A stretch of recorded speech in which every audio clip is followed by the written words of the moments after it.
All right. Now, one of the candidates for president, I think it was Mr. Cruz, talked about New York values. How do each of you define New York values, particularly as it relates to the 13th Congressional District? Mr. Galler, I'll just pick up with you.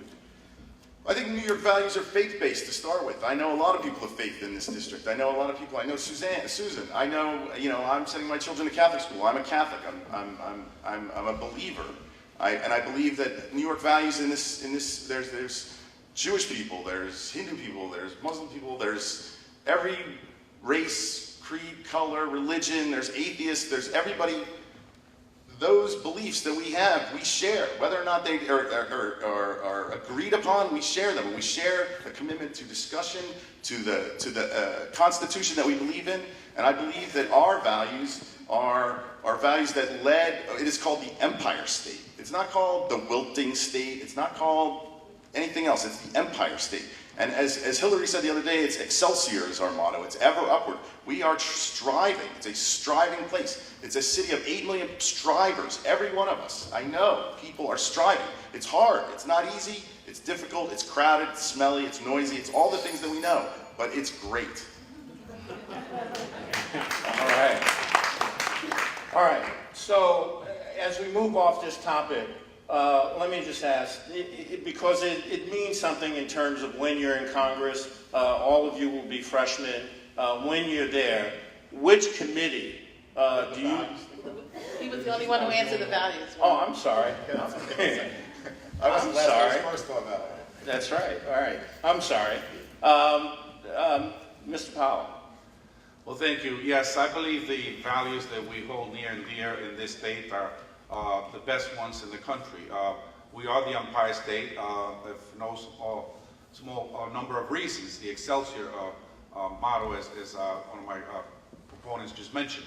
I mean, marriage equality, medical marijuana, the repeal of the Rockefeller drug laws, family paid leave. Yes, there were 3 other states before us, but at least with 4, there are 46 others that are not doing it.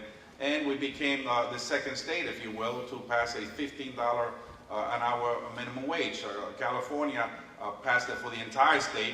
New York State just did it for New York City and other areas, and the rest of upstate $12.50. But certainly we have been a leader in many of these progressive issues that are so important to working people, to working families. And so I believe that our values are in the right place. I believe that we have been a leader in many categories throughout this country, and New York needs to continue to lead, especially now more than ever, at a time where the income inequality gap is increasing to numbers we haven't seen since the Great Depression. All right. Assemblyman Linares.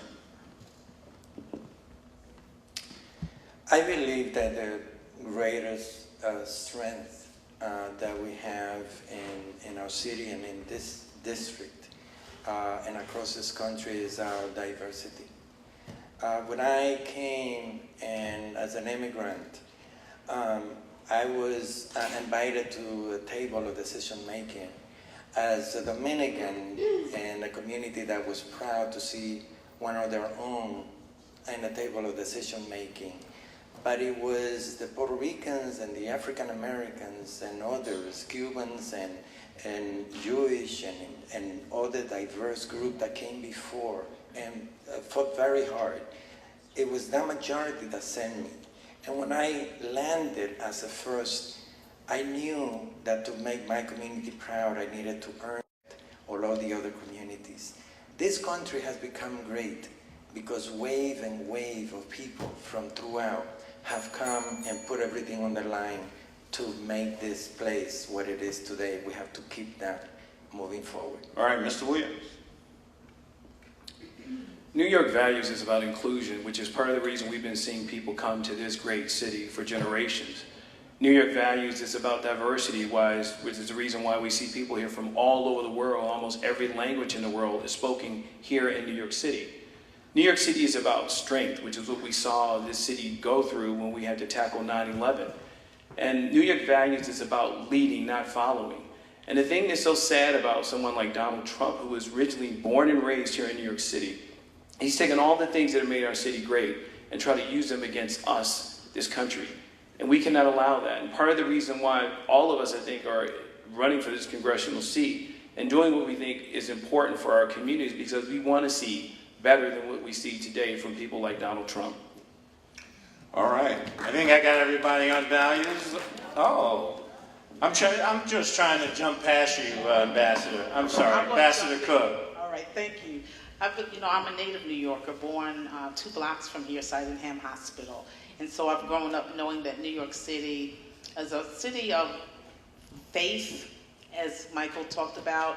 And I'm born into the faith community, was a faith leader, and still continue to be, was on the front lines of 9/11.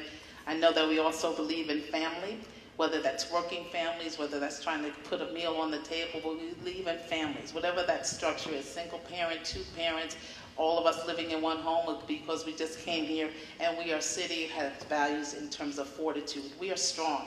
9/11 knocked us down, but we got back up. And so that's why the 9/11 operators who were on the phone as people were dying called me over to come and help them get through that season of weakness.